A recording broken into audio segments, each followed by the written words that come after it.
ফজরে উঠতে দেরি হলে ফজর নামাজ কখন কিভাবে পড়বেন ভালো করে মনে রাখেন।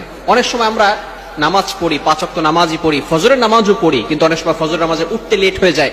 এই নামাজটা কখন কিভাবে পড়বেন? বর্তমান সময় ইয়াং জেনারেশন এমন ভাবে মোবাইলের পিছনে পড়েছে যে তারা সারা রাত ধরে মোবাইল ইউজ করে, রাত 1টা 2টা 3টা পর্যন্ত মোবাইল ইউজ করতে থাকে। অ্যান্ড্রয়েড ফোনে অশ্লীল ভিডিও এবং মুভি নাটক দেখতে দেখতে দেখা যাচ্ছে তারা ফজরের নামাজ আর পড়তে পারে না। তাদের ঘুম থেকে উঠতে উঠতে 7টা 8টা 9টা 10টা বেজে যায়। এমনকি তারা এই ফজরের নামাজ, যারা নামাজি বান্দা, এই সমস্ত বান্দারা তারা ফজরের নামাজ জোহরের সাথে অ্যাড করে ফেলে। ভালো করে মনে রাখবেন, জোহরের সাথে অ্যাড করা যাবে না। যারা 5 ওয়াক্ত নামাজ পড়ে, ফজরের নামাজ পড়ে, হঠাৎ করে যদি একদিন দেখা গেল যে সে উঠতে পারে নাই, সে ঘুমিয়েছিল, এই ক্ষেত্রে সে কি করবে? হাদিসের ভিতরে আসছে, বুখারী শরীফের 597 নম্বর হাদিসে রয়েছে, আল্লাহ রাসূল সাল্লাল্লাহু আলাইহি সাল্লাম বলে দিয়েছেন, মান নামা আন সালাতিন, যে ব্যক্তি সালাতের ব্যাপারে এবং ভুলে যায়, আও নাসিয়াহা, যদি ভুলে যায় যে সে ফজরের নামাজ পড়ছে কি পড়ে নাই, আসরের নামাজ পড়ছে কি পড়ে নাই, জোহরের নামাজ পড়েছে কি পড়ে নাই, এটা যদি সে ভুলে যায়, অথবা যদি সে ঘুমিয়ে থাকে, এই ক্ষেত্রে যখনই তার স্মরণ হবে, ফালইউসাল্লিহা ইদা যাকারাহা, যখনই তার স্মরণ হবে তখনই সে নামাজ পড়ে নিবে। এই ক্ষেত্রে যদি আমরা ফজরের নামাজ দেরি করে ফেলি, উঠতে না পারি, যখনই আমরা ঘুম থেকে উঠব তখনই আমরা ফজরের নামাজ পড়ে ফেলবো, যদি মামনু, নিষিদ্ধ সময় না হয়।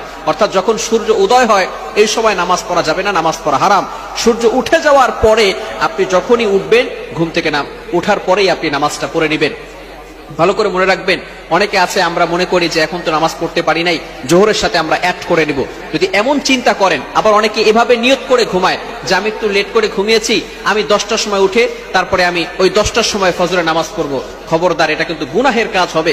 আল্লাহ পাক রব্বুল আলামিন পবিত্র কোরআনুল কারীমের ভিতরে বলে দিয়েছেন, 5 নম্বর পারার ভিতরে সূরাতুন নিসার 103 নম্বর আয়াতে আল্লাহ তাআলা বলে দিয়েছেন, ইন্নাস সালাতা কানাত আলাল মুমিনিনা কিতাবাম মাওকুতা, মুমিনদের উপরে এই নামাজটাকে নির্ধারিত সময় ফরজ করা হয়েছে।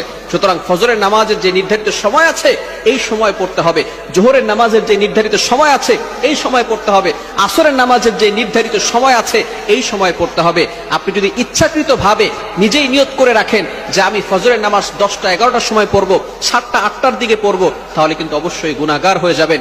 এজন্য আমরা যখনই ঘুম থেকে উঠে যাব, যদি নিষিদ্ধ সময় না হয় তাহলে আমরা ওই সময় নামাজ পড়বো। আর নামাজের জন্য আমরা সবসময় যত্নবান থাকবো।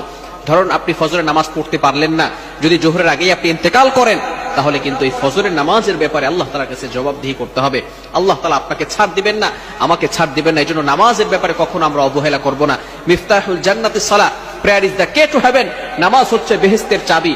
এজন্য আমরা সবসময় নামাজের প্রতি থাকবো, আমরা সবসময় নামাজের প্রতি উদাসীন থাকবো না, নামাজের প্রতি যত্নবান থাকবো। আল্লাহ তাআলা আমাদের সকলকে এই বিষয়গুলো বুঝে আমল করা তৌফিক দান করেন। সকলে বলেন আমিন।